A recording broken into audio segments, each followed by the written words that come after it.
great job on the Thank film. you. I know you wrote and directed this film, and it's almost genre bending in Yes. a way, and Well, it's that's almost like a throwback to a different era. Yeah. So what was the inspiration behind all that? Yeah, I wanted to create a movie that, even in the early moments of it, feels movie-ish somehow, and it should unsettle. And I'm a great believer in trying, where possible, to shift genres, to not be in a genre.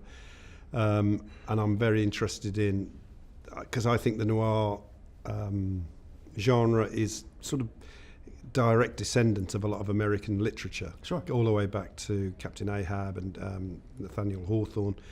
So I was very interested in the nature of that isolated nihilistic character in a place where he doesn't belong.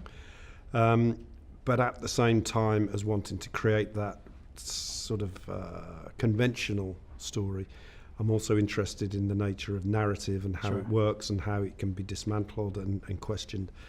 And what I wanted to do was use the questioning of the nature of the structure of a movie to question the nature of reality. Now, I know that Hemingway was a part of your influences with Yeah. this. In what aspect can we see that in Serenity?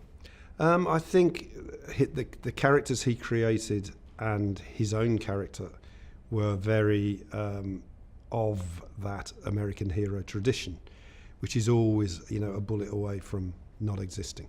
And that is exactly what, I imagine that Baker Dill, before he decided to go after this fish, also considered not carrying on. Sure. And it's like he's a character that has chosen to carry on living for one reason. Right. That reason is the fish, and then this other thing comes along. Now, Anne's character, Karen, is also kind of like this throwback to this Yes. noir style era. Absolutely. But one thing that you do brilliantly in this film is you play the other side that we don't usually see in these noir type films.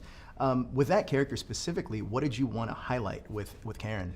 Yeah, it's and I think Anne has spoken about it as well, and one of the reasons she was drawn to it is that in a classic noir piece, you'll get the female character will be no good, is the phrase that Anne said.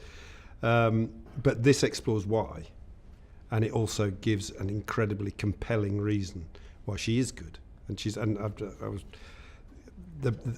Baker Dill says a line which I think underlies the whole of the movie, is sometimes good people do bad things for a good reason, and that's exactly what both of them are doing. I mean, exactly.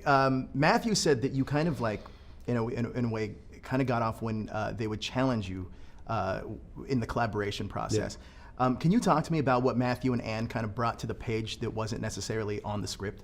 Yeah, because they are both such thorough professionals, they absolutely make these people come alive, and so it's fantastic and inconvenient at the same time, but so good because, for example, Matthew did this huge sheet of paper, which sort of the chronological decomposition of the character, so that he always knew where the character was in terms of his belief in himself and his reality, with loads of little notes scribbled on, and it meant that in every scene, this isn't to suggest that there was any sort of delay or conflict. It was purely under the skin, where Matthew would know that this line must be like this, because this is the mental state of this person at this point.